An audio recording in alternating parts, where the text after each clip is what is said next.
السلام علیکم ورحمۃ اللہ وبرکاتہ۔ الحمد للہ ان الحمد للہ نحمده ونستعینه ونستغفره ونعوذ باللہ من شرور انفسنا ومن سیئات اعمالنا من يهده الله فلا مضل له ومن يضلل الله فلا هادي له واشهد ان لا اله الا الله واشهد ان محمدا عبده ورسوله۔ اعوذ باللہ من الشیطان الرجیم۔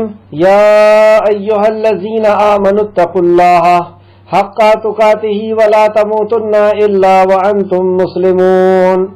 بسم اللہ الرحمن الرحیم۔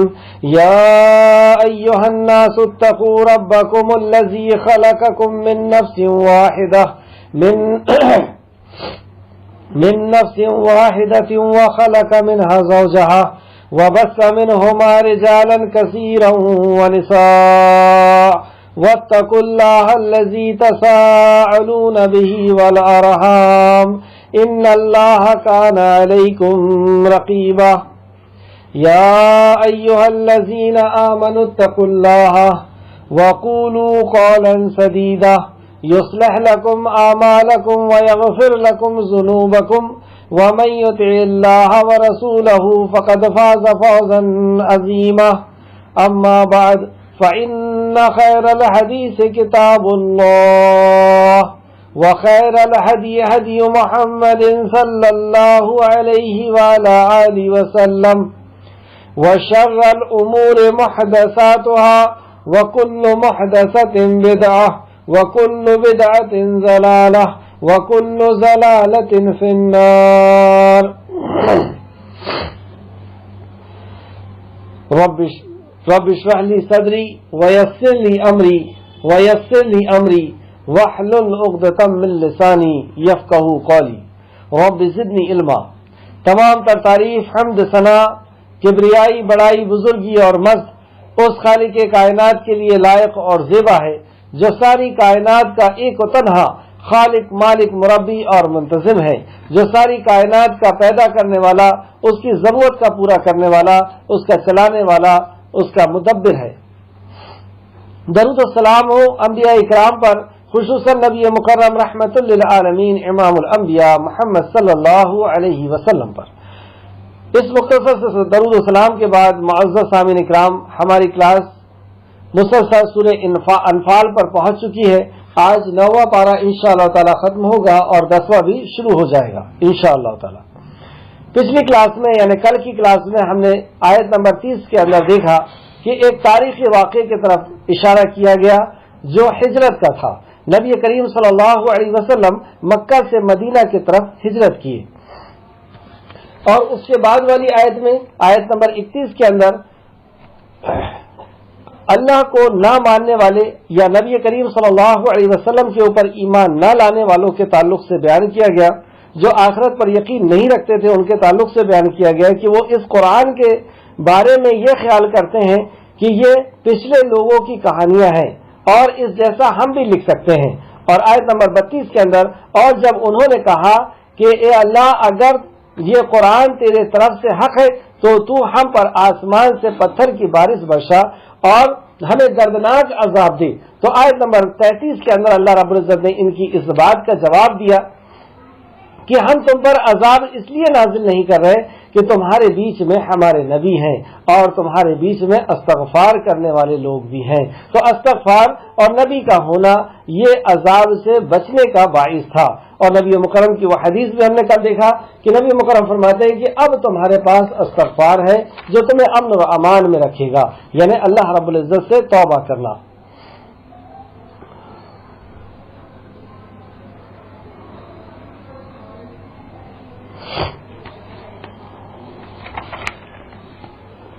آج انشاءاللہ تعالی آیت نمبر 36 سے کلاس رہے گی۔ اللہ رب العزت سے دعا ہے کہ اللہ رب العزت ہمیں صحیح معنوں میں قرآن مقدس کو سمجھنے، اس پہ غور و فکر کرنے، اس پر ایمان لانے، عمل کرنے اور لوگوں تک پہنچانے کی توفیق اور رفیق عطا فرمائے۔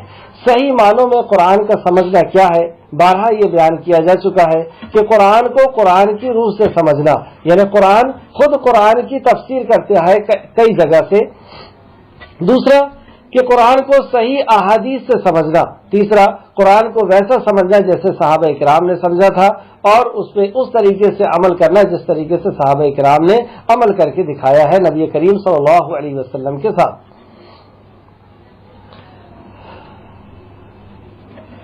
اعوذ باللہ من الشیطان الرجیم، ان الذین کفروا ينفقون اموالهم، بے شک جن لوگوں نے کفر کیا۔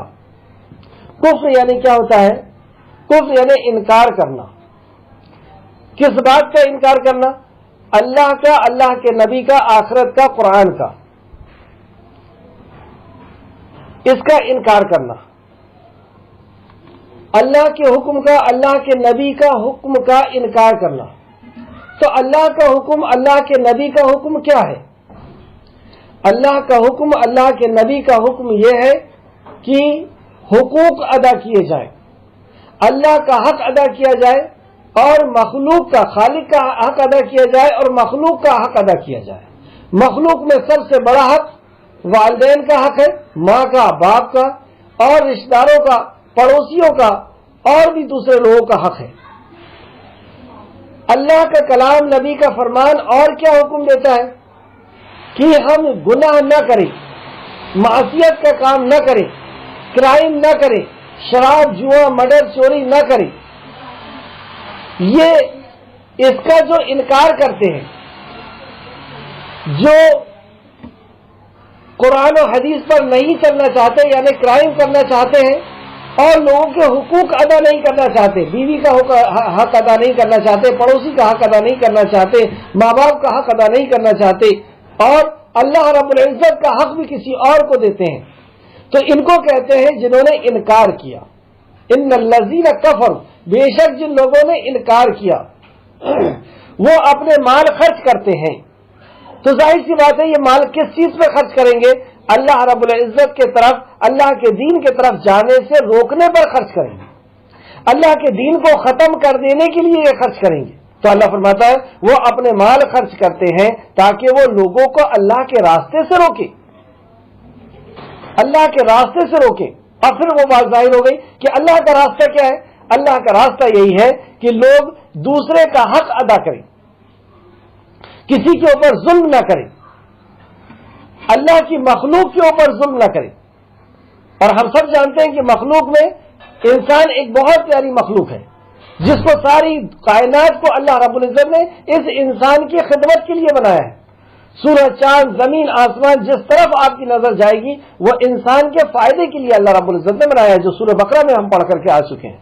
تو انسان اتنا قیمتی ہے کہ اللہ رب العزت نے پورے دنیا کو اس کے لیے سجا دیا۔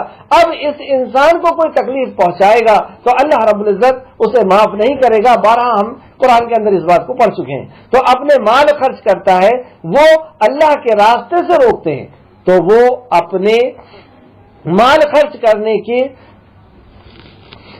تو وہ بھی مال خرچ کریں گے، پھر وہ ان کے لیے باعث حسرت ہوگا، مطلب باعث افسوس، باعث ندامت، حسرت، کہ افسوس کریں گے وہ کہ ہم نے کہاں پہ اپنا مال خرچ کیا، اللہ رب العزت کے پاکیزہ دین کو روکنے کے لیے ہم نے خرچ کیا، پھر وہ مغلوب ہو جائیں گے۔ اللہ اکبر، یہ اللہ کا قانون ہے کہ اللہ رب العزت دنیا میں انہیں مغلوب کرے گا، انہیں پکڑے گا، ان کو جکڑے گا۔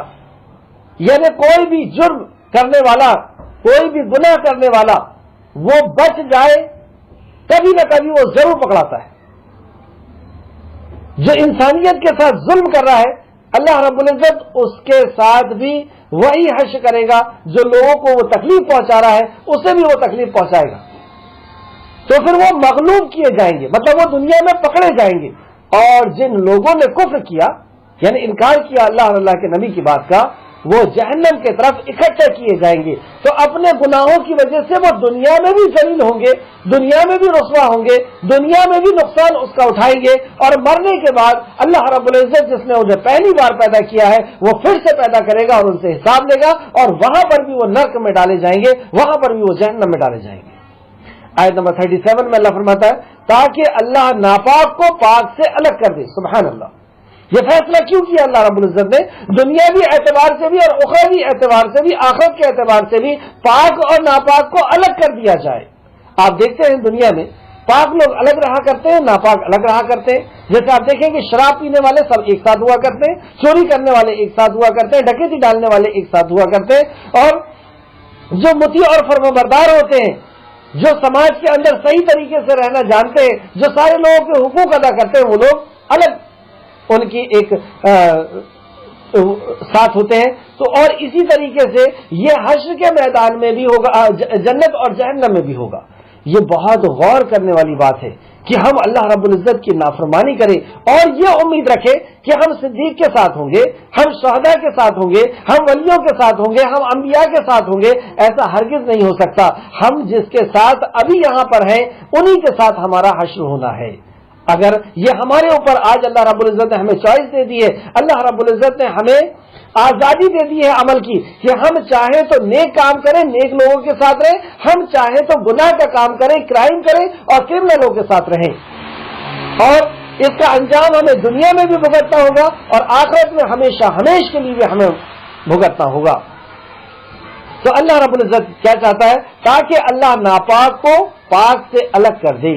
تو وہاں پر بھی جنت اور جہنم میں ان کو الگ الگ کر دیا جائے گا اور ناپاک لوگوں کو ایک دوسرے پر اوپر تلے رکھ کر سب کو ڈھیر لگا دے گا. مطلب ایک دوسرے کے ساتھ ملا کر کے، باندھ کر کے، جگڑ کر کے ان سب کو جہنم کی بھٹی میں جھونک دیا جائے گا، پھر اسے جہنم میں ڈال دیں گے.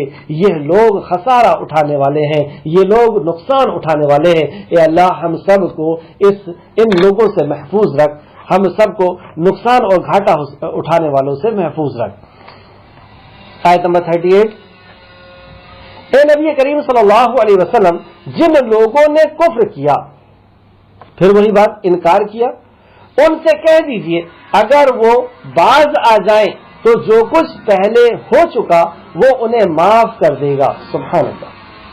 جو گناہ پہ گناہ کر رہے تھے، جو نافرمانی پہ نافرمانی کر رہے تھے، لوگوں کو ستا رہے تھے، لوگوں کا حق لوٹ رہے تھے، حق مار رہے تھے اور سارے گناہ کے کام کر رہے تھے، لیکن اگر وہ توبہ کر لیتے ہیں، لیکن اگر وہ رجوع کر لیتے ہیں، اپنے رب کی طرف وہ جھک جاتے ہیں، تو اللہ رب العزت یہ وعدہ کرتا ہے کہ میں انہیں معاف کر دوں گا. پھر سے آیت دیکھیں. اے نبی، جن لوگوں نے کفر کیا ان سے کہہ دیجئے اگر وہ باز آ جائے، مطلب اپنی غلطیوں سے، اپنے گناہوں سے وہ رک جائے تو جو کچھ پہلے ہو چکا وہ انہیں معاف کر دے گا. تو رک جانے سے مراد یہ ہے کہ وہ رک جائے، توبہ کر لیں. اور توبہ کیا ہوتا ہے؟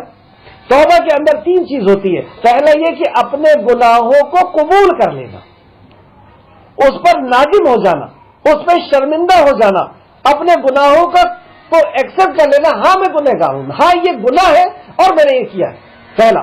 دوسرا، دوبارہ اس گناہ کو نہ کرنے کا قصد کر لینا، ارادہ کر لینا، مضبوط ارادہ کر لینا کہ اب بھلی کچھ ہو جائے اس گناہ کو مجھے نہیں کرنا ہے. 2 شرط.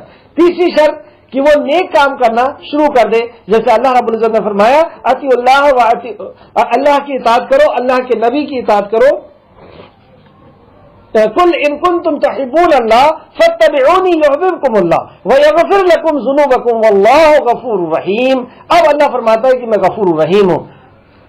قل ان کنتم تحبون اللہ، اے نبی مکرم ان سے کہہ دیجئے کہ اگر یہ اللہ سے محبت کرتے ہیں، فاتبعونی یحببکم اللہ، تو یہ آپ کی اتباع کرے، تب میں ان کے گناہ کو معاف کروں گا اور میں غفور اور رحیم ہوں. تو اللہ رب العزت تب گناہوں کو معاف کرے گا جب ہم نبی مکرم کی اطاعت اور فرمانبرداری کریں گے، جب ہم اس طریقے سے جئیں گے جس طریقے سے نبی کریم صلی اللہ علیہ وسلم نے جینے کا حکم دیا ہے.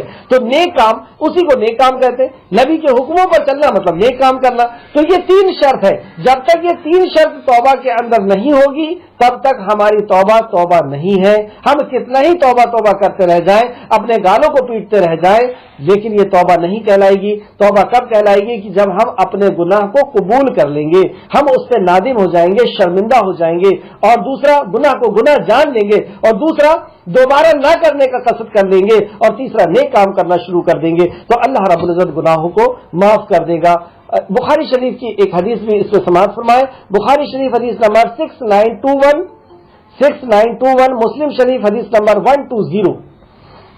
جیسا کہ صحیح بخاری میں حضرت ابن مسعود رضی اللہ عنہ سے مروی ہے کہ رسول کریم صلی اللہ علیہ وسلم نے فرمایا، جس نے اسلام میں اچھے عمل کیے تو اس کے جاہلیت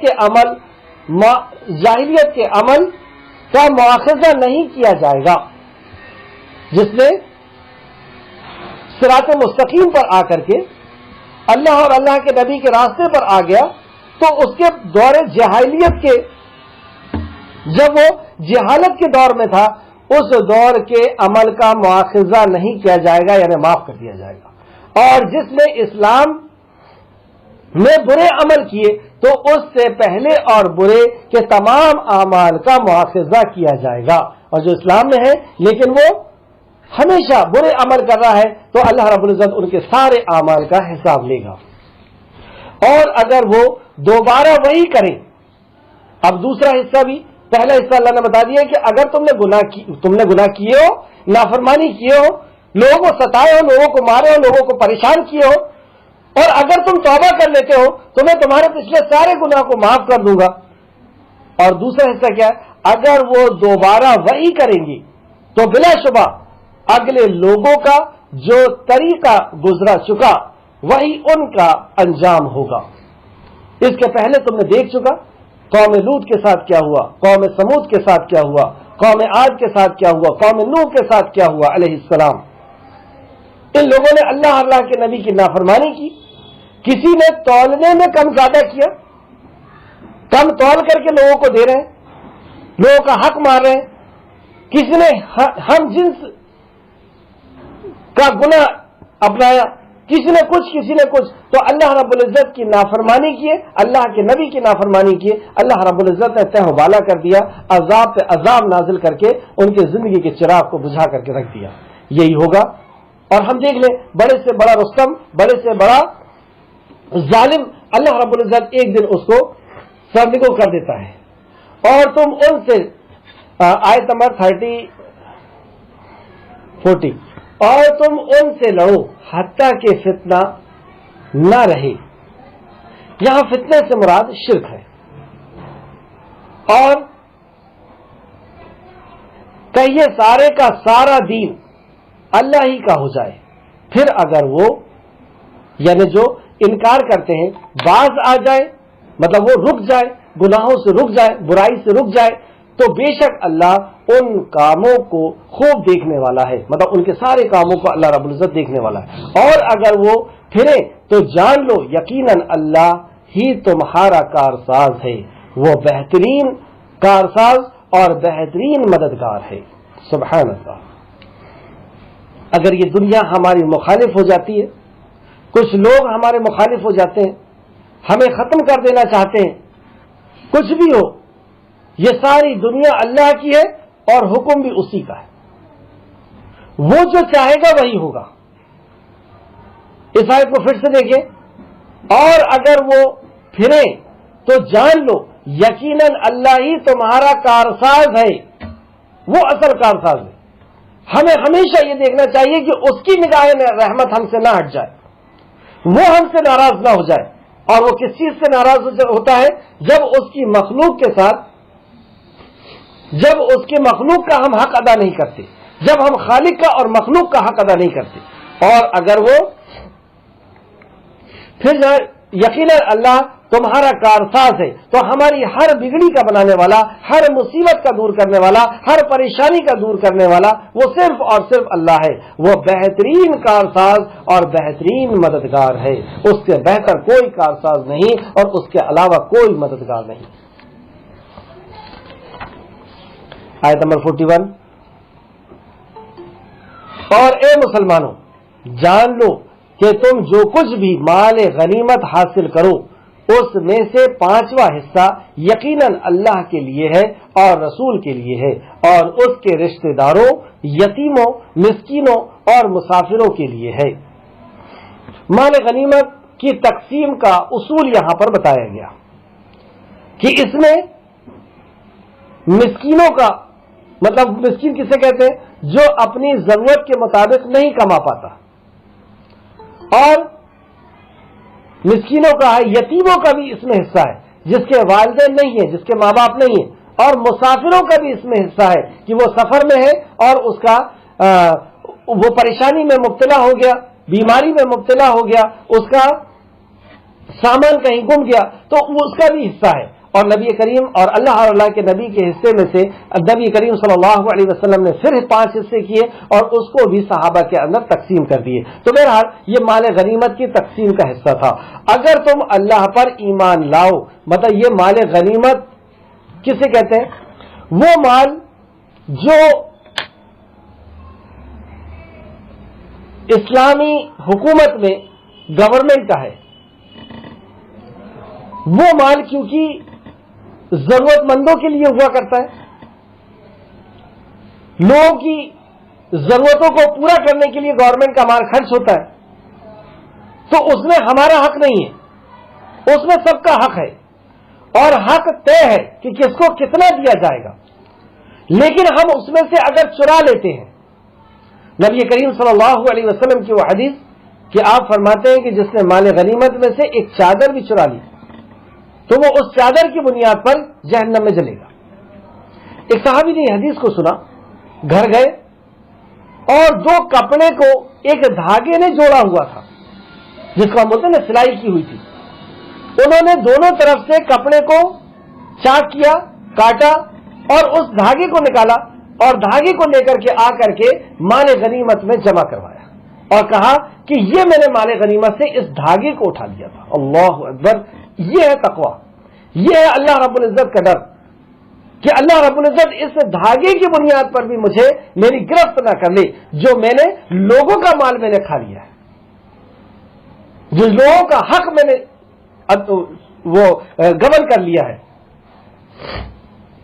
اگر تم اللہ پر ایمان لاؤ، اب مال غنیمت کے تعلق سے اصول بیان کیے گئے اور اسی کا آگے کا حصہ اللہ فرماتا ہے اگر تم اللہ پر ایمان لائے ہو اور اس پر جو ہم نے اپنے بندے پر فیصلے کے دن اتارا، جس دن دو فوجوں میں ٹکراؤ ہوا تھا اور اللہ ہر چیز پر خوب قدرت رکھنے والا ہے. اگر تم ایمان رکھتے ہو تو تمہیں وہی کرنا ہوگا جو اللہ کے نبی نے، اللہ رب العزت نے حکم دیا ہے، یعنی مال غنیمت کو کس طریقے سے تقسیم کیا جائے گا. آیت نمبر 42، جبکہ تم میدان بدر کے قریب والے کنارے پر تھے. اس جنگ بدر کے تعلق سے جو اسلام کی پہلی جنگ تھی اس کے تعلق سے آیت بیان کی جا رہی ہے. جبکہ تم میدان بدر کے قریب والے کنارے پر تھے، اور وہ یعنی جو انکار کرنے والے ہیں، جو دشمن ہیں، دوسرے والے کنارے پر تھے، اور قریش کا تجارتی قافلہ تم سے بہت نیچے یعنی بحر قلزم کے طرف تھا. اور اگر مطلب یہاں 3 گروپ کا ذکر کیا گیا، ایک وہ گروپ جو تمہارا گروپ تھا اور ایک دوسرا گروپ جو تم سے تھوڑا دور پر تھا. وہ گروپ کون سا تھا؟ جو مکہ سے لڑنے کی نیت سے آیا تھا. اور یہ جو گروپ تھا جو صحابہ کا گروپ تھا، نبی مکرم صلی اللہ علیہ وسلم کے ساتھ تھے، یہ لڑنے کی نیت سے وہاں نہیں پہنچے تھے. اور ایک تیسرا گروپ تھا جو مال تجارت کا گروپ تھا. یہ 3 گروپ.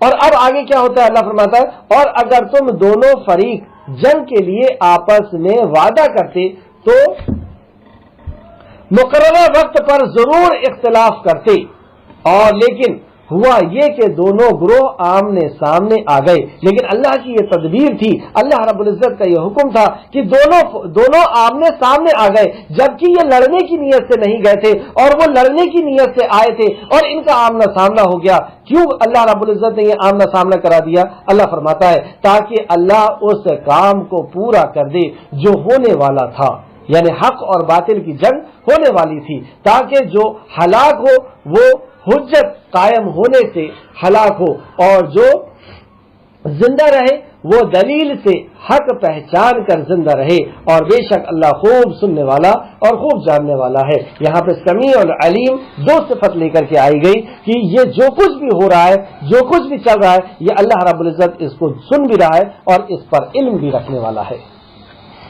آیت نمبر 43، اے نبی کریم صلی اللہ علیہ وسلم یاد کریے جب اللہ نے آپ کو خواب میں آپ کو ان کی تعداد کم دکھائی، اور اگر وہ آپ کو ان کی تعداد اور زیادہ دکھاتا تو تم ضرور ہمت ہارتے دیتے، اور اس معاملے میں آپس میں اختلاف کرتے، لیکن اللہ نے تمہیں بچا لیا، بے شک وہ سینوں کے بھید خوب جاننے والا ہے، مطلب دلوں کے اندر جو خطرات جو گزرتے ہیں اللہ رب العزت اس کو بھی خوب جاننے والا ہے۔ اللہ فرماتا ہے یہاں پر کہ میں نے تمہیں ان کی تعداد کم دکھایا تھا، یعنی دشمنوں کی تعداد میں نے کم دکھایا تھا۔ حضرت مسعود رضی اللہ عنہ بیان فرماتے ہیں کہ میں نے اپنے ساتھی سے پوچھا، جنگ بدر کا موقع ہے اور ہم سب اچھی طریقے سے جانتے ہیں کہ جنگ بدر ایک ایسا حادثہ ہوا کہ صحابہ تیار نہیں تھے اور نہ لڑنا چاہتے تھے اور نہ لڑنے کے ارادے سے گئے تھے، نہ ان کے پاس کوئی لڑنے کا سامان تھا، لیکن ادھر سے ایک فوج آ گئی جو ابو سفیان کی قیادت میں آئی تھی، جو اس نیت سے آئے تھے کہ ہم اسلام کو یا مسلمانوں کا صفایا کر دیں، اور وہ آ کر کے اچانک ان کے اوپر حاوی ہو گئے۔ اللہ رب العزت سے نبی کریم صلی اللہ علیہ وسلم نے دعا کی اور اللہ رب العزت نے رحم کیا اور مسلمانوں کے اوپر فرشتوں کا نزول کیا، اور فرشتوں کے نزول کے بعد اللہ رب العزت نے ان کی مدد، ان کی ہمت کو بڑھانے کے لیے یہاں پہ بیان فرمایا کہ تمہیں ہم نے ان کی تعداد کو کم دکھا دیا تھا۔ تو صحابہ فرماتے ہیں، حضرت مسعود رضی اللہ عنہ بیان فرماتے ہیں کہ میں نے اپنے ساتھی سے پوچھا کہ جو سامنے لشکر ہے وہ کتنے لوگ تمہیں نظر آتے ہیں؟ مجھے تو ایسا لگتا ہے کہ یہ 70 لوگ ہیں، لیکن ساتھی کہتے ہیں نہیں مجھے ایسا لگتا ہے یہ 100 لوگ ہیں۔ لیکن حضرت مسعود رضی اللہ عنہ بیان فرماتے ہیں کہ میں نے ایک دشمن کو پکڑا اور اس سے کہا کہ تم کتنے لوگ ہو؟ تو اس نے بتایا کہ ہم تقریباً 1000 لوگ ہیں۔ تو یہ اللہ رب العزت کی ایک اسپیشل مدد تھی کہ اللہ رب العزت نے ان کی ہمت کو بدھائے رکھنے کے لیے، ان کی ہمت کو مضبوط رکھنے کے لیے، ان کو ثابت قدم رکھنے کے لیے اور ان کی کامیابی کے لیے ان کی تعداد کو کم دکھا رہا تھا۔ یہ تھی تفسیر ابن ابو حاتم جلد نمبر 5 صفحہ نمبر 1710۔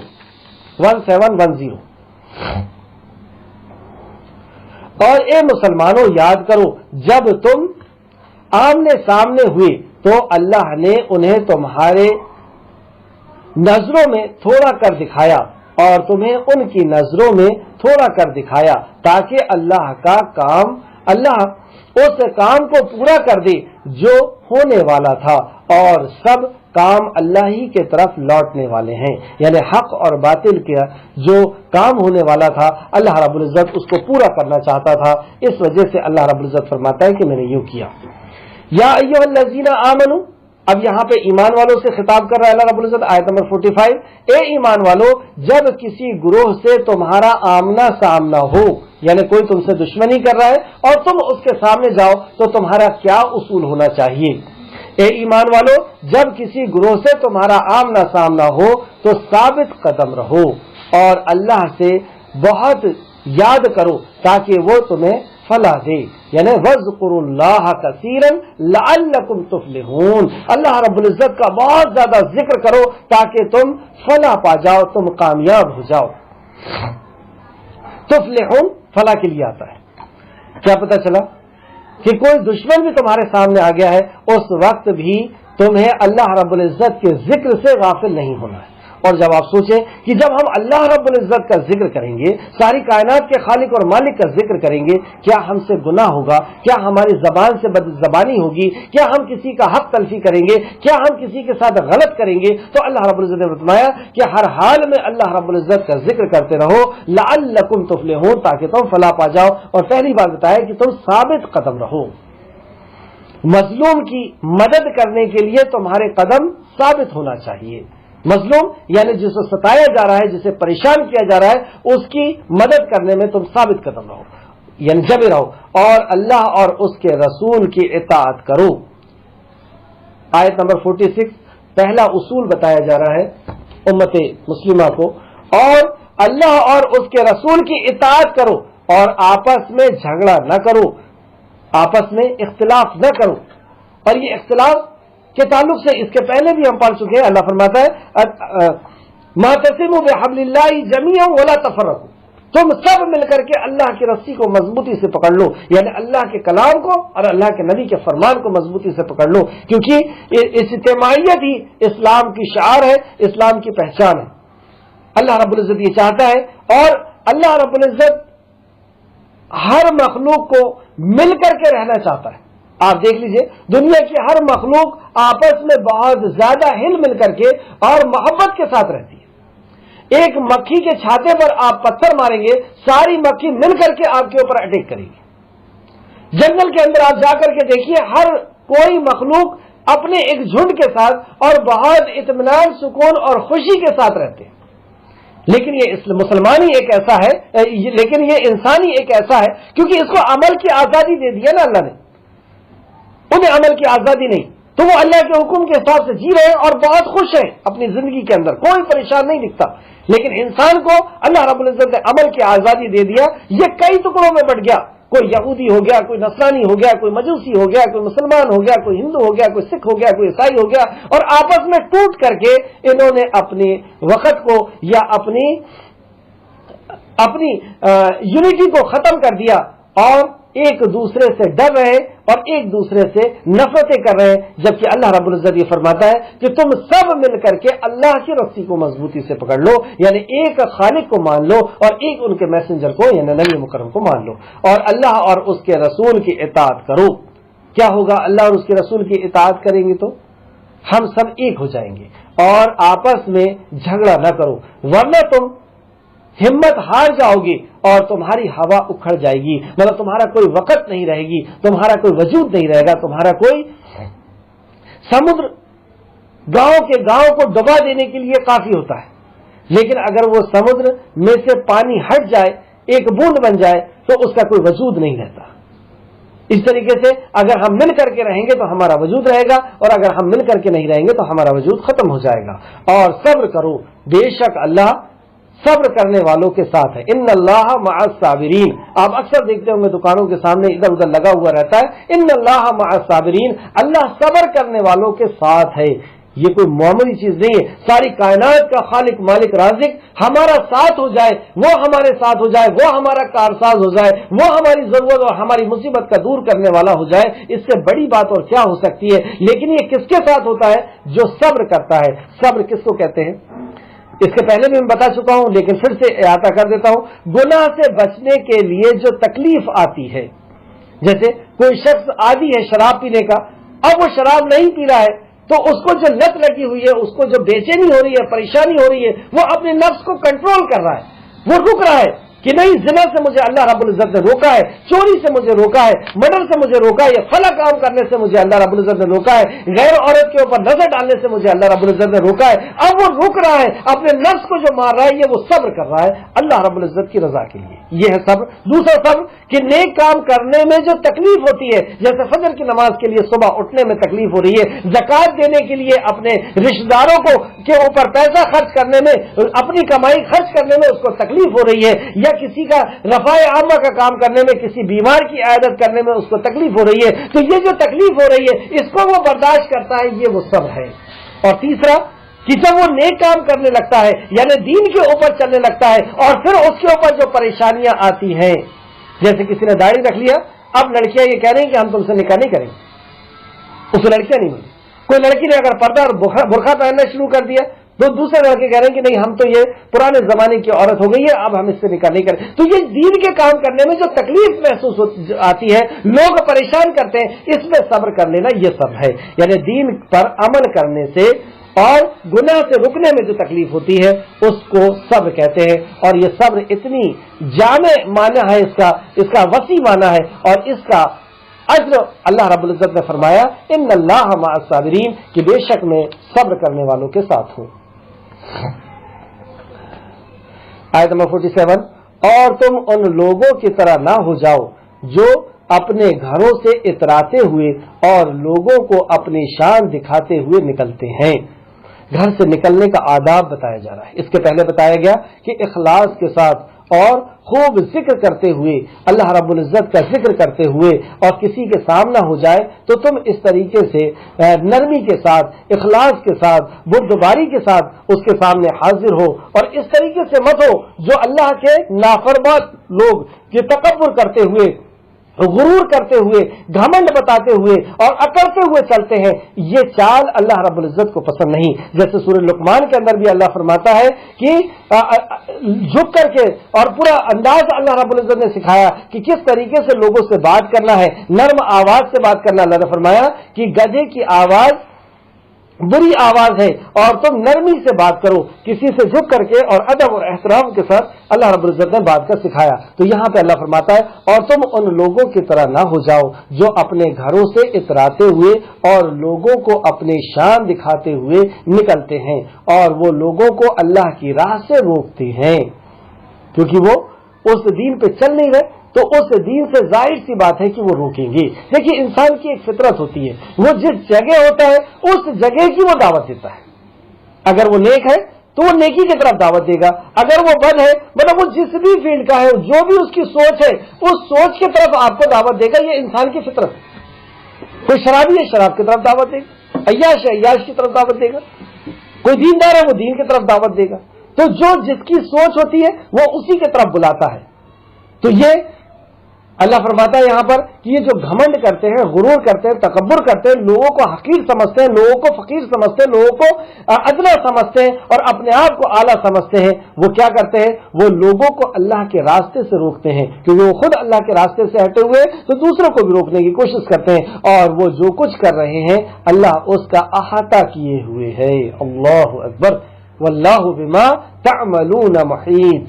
اللہ رب العزت نے گھیرے ہوئے ہیں جو کچھ بھی وہ عمل کر رہے ہیں. کیا سمجھ رہے ہیں کہ وہ بچ جائیں گے اللہ رب العزت کی پکڑ سے, اللہ رب العزت کی ناراضگی سے, اللہ رب العزت کے غضب سے؟ کیا وہ بچ جائیں گے؟ اللہ رب العزت کے غضب سے وہ بچنے والے نہیں. اور یاد کرو جب شیطان نے, ابھی پچھلی کلاس میں ہم نے دیکھا کہ شیطان دارالارقم جہاں پر مکہ کے لوگ دارالندوہ میں آ کر کے اس نے مشورہ دیا تھا کہ نبی مکرم کو اس طریقے سے نعوذ باللہ انہیں ہلاک کر دیا جائے, اور مشورے پر اس نے حامی بھری تھی یا مشورہ دیا تھا. اب یہاں پر لوگوں کو اکسا کر کے انسان کو انسان سے لڑنے کے لیے تیار کر کے اور میدان میں لے آیا, اور میدان میں جب یہ دونوں مسلمان انسان آ چکے تو اس کے بعد اس کا کیا عمل ہوتا ہے, انسان کو یہ کس طریقے سے, آدم ذات کو یہ کس طریقے سے لڑا رہا ہے, کیونکہ اس نے تو اللہ سے وعدہ کر کے آیا ہے کہ میں ان سب کو جہنم میں لے کر کے جاؤں گا. اس لیے وہ انسانوں کے اندر پھوٹ ڈالتا ہے اور انسانوں کو آپس میں لڑواتا ہے, ان کے عقائد کو الگ کرتا ہے, ان کے مسائل کو الگ کرتا ہے, اور الگ الگ سوچ بنا کر کے اور وہ ان کو آپس میں لڑوا کر کے اور جہنم رسید کرتا ہے. تو اس نے کیا کیا, اور یاد کرو جب شیطان نے ان کے اعمال ان کے لیے سجا کر پیش کیے, اور کہنے لگا کن کے لیے سجا کر پیش کیے, مکہ والوں کے لیے جنہوں نے نبی مکرم کو مکہ سے نکالا تھا, جنہوں نے نبی مکرم سے دشمنی کی تھی, جنہوں نے قرآن سے دشمنی کی تھی, جنہوں نے اس دستور حیات سے دشمنی کی تھی, جنہوں نے اس اصول سے دشمنی کی تھی کہ لڑکی کو زندہ دفن نہ کیا جائے, عورت کے ساتھ ظلم نہ کیا جائے, ماں باپ کے ساتھ ظلم نہ کیا جائے, شراب جوا مرڈر چوری نہ کی جائے, اس اصول سے جس نے نفرت کیا تھا ان کے سامنے یہ سارے گناہ کو خوشنما بنا کر کے دکھایا تھا اور نبی مکرم سے انہیں الگ کر دیا تھا. پھر سے دیکھیں اور یاد کرو جب شیطان نے ان کے اعمال مطلب ان کی برائیاں, ان کے کرائم ان کے لیے سجا کر پیش کیا اور کہنے لگا آج لوگوں میں سے کوئی تم پر غالب نہیں آ سکتا, مطلب انہیں سمجھا رہا ہے کہ تم ہی غالب رہو گی اور کوئی تمہارے پر غالب نہیں آ سکتا, کوئی تمہارے پر حکومت نہیں کر سکتا, اور بے شک میں تمہارا ساتھی ہوں. اور ان سے کیا کہتا ہے, میں تمہارا ساتھی ہوں, میں تمہیں ساتھ دوں گا. یہ انسان کی شکل بنا کر کے یہ وہاں پہ پہنچا تھا. پھر جب دونوں فوجیں کا آمنا سامنا ہوا, پھر جب دونوں فوجوں کا یعنی مکہ والوں کا اور مدینہ والوں کا آمنا سامنا ہوا تو وہ الٹے پاؤں پھر گیا اور کہنے لگا, اب لڑوا دیا آپس میں انسانوں کو, لوگ جا رہے ہیں, اب تو کیا کہتا ہے, پھر گیا اور کہنے لگا بے شک میں تم سے بری ہوں, میں تمہارے اس کام سے بری ہوں, مجھے کوئی لینا دینا نہیں تمہارے کام سے. کیوں ایسا کہہ رہا ہے, بے شک, پھر وہ کہتا ہے ابلیس کہتا ہے بے شک میں وہ فرشتے دیکھ رہا ہوں جو تم نہیں دیکھ رہے, میں اللہ رب العزت کے طرف سے مدد آتے ہوئے فرشتوں کے نزول کو دیکھ رہا ہوں، تم وہ چیز نہیں دیکھتے۔ تو یہ وہاں پہ صرف یہ کہتا ہے مکہ والوں کو کہ میں جو دیکھ رہا ہوں نا وہ تم نہیں دیکھ رہے۔ تو تفسیر میں آتا ہے کہ یہ فرشتوں کو دیکھ رہا تھا۔ بے شک میں اللہ سے ڈرتا ہوں، اب کیا کہتا؟ میں اللہ سے ڈرتا ہوں اور اللہ سخت سزا دینے والا ہے۔ ایسا کہہ کر کے یہ میدان سے بھاگ گیا۔ اسی طریقے سے یہ حشر کے میدان میں بھی کھڑا ہوگا، اور حشر کے میدان میں جب لوگوں کو اپنے اعمال دکھائے جا رہے ہوں گے اور وہ اس کے پاس آ کر کے کہیں گے کہ تیری کہنے کی وجہ سے اور ہم نے یہ کام کیا تھا اور تو اب ہمارا ساتھ چھوڑ رہا ہے، تو وہ کہے گا مجھ پہ ملامت مت کرو، میں نے تو صرف تمہیں بے دلیل بلایا تھا، میں نے جو اپنے طرف بلایا تھا کہ یہ گناہ کرو، یہ کرو، یہ اللہ کی نافرمانی کرو، میں تو بغیر دلیل کے بلاتا تھا، لیکن اللہ تو تمہیں دلیل کے ساتھ بلا رہا تھا، تم نے اس کی بات کیوں نہیں مانے، تم نے اس کے نبی کی بات کیوں نہیں مانے، اب میرے اوپر ملامت مت کرو، اب میرے اوپر تانا مت کرو اور تم اپنے انجام کو چکھو۔ تو یہ دنیا میں بھی اینڈ ٹائم پر جب اللہ کا عذاب آتا ہے چھوڑ کر کے بھاگ جاتا ہے، اور حشر کے میدان میں بھی جب اللہ کا عذاب سامنے ہوگا اور سب گرفتار ہوں گے، مالک یوم الدین، بدلے کے دن کا مالک صرف اور صرف اللہ رب العزت ہوگا، جس نے مخلوق کو پیدا کیا ہے وہ مخلوق کا انصاف کرے گا، وہ ایک ایک چیز کا انصاف کرے گا، ایک ایک ذرے کا وہ انصاف کرے گا۔ اس وقت کوئی کسی کا کارساز نہیں ہوگا، کوئی کسی کا مددگار نہیں ہوگا۔ اللہ رب العزت نبی کریم صلی اللہ علیہ وسلم فرماتے ہیں ظالم جب تک اپنے مظلوم کا حق ادا نہ کر دے تب تک اللہ کی بارگاہ سے اپنے قدم کو نہیں ہلا سکتا۔ مظلوم یعنی ہم نے اپنے نوکر کو کم پیسے دیے، زیادہ کام ان سے لیے، یا ہم نے کسی کے اوپر بھی ظلم کیا، والدین کے اوپر ظلم کیا، غریبوں کے اوپر ظلم کیا، یتیموں کے اوپر ظلم کیا، یتیموں کو دھکے دے کر کے گھر سے نکالا، ان کو کھانے کے لیے نہیں پوچھا، جو بھی ہم نے انسانیت کے اوپر ظلم کیا ہے، نبی مکرم فرماتے ہیں کہ جب تک ظالم مظلوم کا بدلہ نہیں دے دے گا اپنے قدموں کو نہیں ہلا سکے گا۔ تو اللہ فرماتا ہے اور پھر اس وقت یہ شیطان وہاں سے بھاگ چکا ہوگا اس عذاب کو دیکھ کر کے، جب منافق اور وہ لوگ جن کے دلوں میں روب تھا، یعنی وہی نفاق کا روب تھا، یہ کہتے ہیں کہ مسلمانوں کو ان کے دین نے دھوکے میں ڈال دیا ہے، اور جو کوئی اللہ پر بھروسہ کرتا ہے بے شک اللہ زبردست ہے، خوب حکمت والا ہے۔ اللہ رب العزت کے اوپر جس نے بھروسہ کر لیا اللہ رب العزت اس کے لیے کافی ہو جاتا ہے، اس کی مدد اس کے لیے کافی ہو جاتی ہے۔ اللہ رب العزت ہم سب کو اللہ رب العزت کے اوپر پوری طرح توکل کرنے والا بنا دے، آمین یا رب العالمین۔ جو کچھ بھی پڑھا گیا اللہ رب العزت اپنے فضل و کرم سے اس پر ہمیں ایمان دے، اس پر عمل کرنے کی اور لوگوں تک پہنچانے کی توفیق اور رفیق عطا فرمائے۔ السلام علیکم ورحمۃ اللہ وبرکاتہ۔